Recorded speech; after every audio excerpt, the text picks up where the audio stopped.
पूछिए आप क्या पूछना चाहते हैं। हमने आज एफआईआर दर्ज किया यहाँ पे। जो भी mental torture, physical torture and using Pratyusha's fund by Rahul, and as we have seen in media that we have been able to understand that Rahul and his father, as claimed by his father, they both were managing her finance. We really need the detail. Sir यही चीज़ आपको बोलना है, जो आपको अभी तक जानकारी मिली है, क्या कहना चाह रहे हैं राहुल के खिलाफ? इससे पहले जी आपने जो एफआईआर लिखवाई है, आखिर ऐसी कौन सी चीज़ें हैं जिसकी वजह से आपको लगता है शक तो हमें है ना। अगर मान लीजिए किसी का भी कोई अपना का इस तरह का हादसा हो जाता है तो सबसे पहले अपने सबसे पास का जो नर्सिंग होम होगा या डॉक्टर होंगे उनके पास ले जाएंगे लोग, है ना। वहाँ से निकाल के कोकिलाबेन तक जाने का क्या जरूरत, इतना डिस्टेंस। अगर उसको इतना ही प्यार था प्रत्युषा से तो सबसे पहले तो जो नज़दीक का नर्सिंग होम मिलेगा, सबसे सामने जो मिलेगा वो वहाँ ले जाएगा। ये सबसे पहला शक खड़ा होता है यहाँ पे। बाकी पिछले कुछ दिनों से उसने कुछ ऐसा ही बिहेव किया था कि प्रत्युषा को सबसे अलग कर दिया था। सिर्फ परिवार वालों से नहीं, सिर्फ अपने पेरेंट्स से नहीं, उसके सारे दोस्तों से।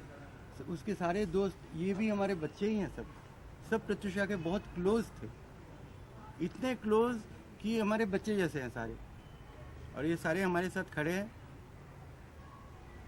एंड क्या कहूँ, इन बच्चों का दम है कि हम अभी तक यहाँ स्ट्रेट खड़े हैं। अदरवाइज हमारी तो दुनिया उजड़ गई। और सपोर्ट हमको पुलिस से मिला है, पुलिस का कोऑपरेशन मिला है। हमें विश्वास भी है पुलिस पर, कानून पर।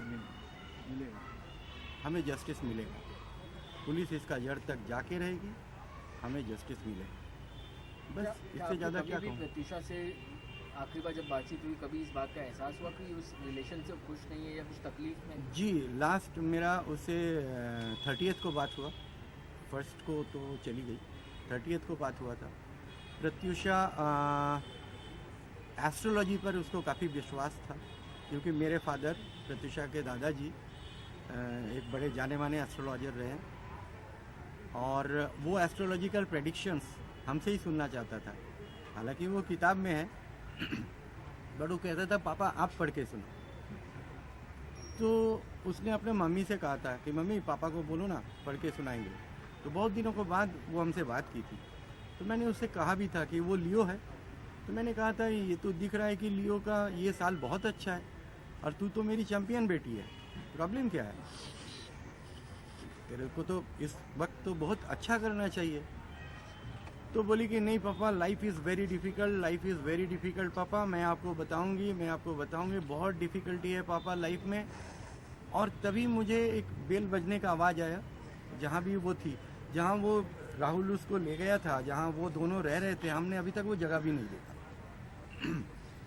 शिफ्ट होके वो लोग जहाँ रह रहे थे। फिर मैंने एक बेल का आवाज़ सुना और उसने कहा कि पापा मैं थोड़ी देर बाद आपको फिर कॉल करती हूँ।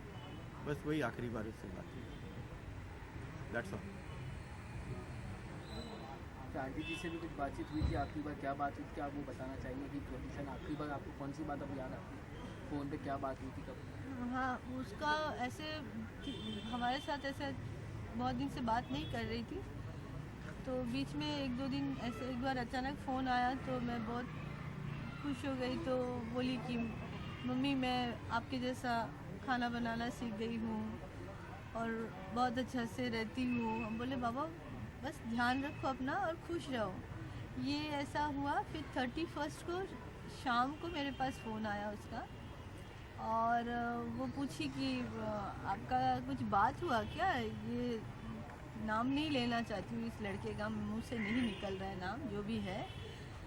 तो बोला आप उनसे बात की है क्या, या पापा उनसे बात किए हैं क्या? तो हम बोले हाँ तुम्हारे पापा बात किए हैं और आगे का तुम लोगों का क्या प्लानिंग है उसके बारे में हम बात करेंगे।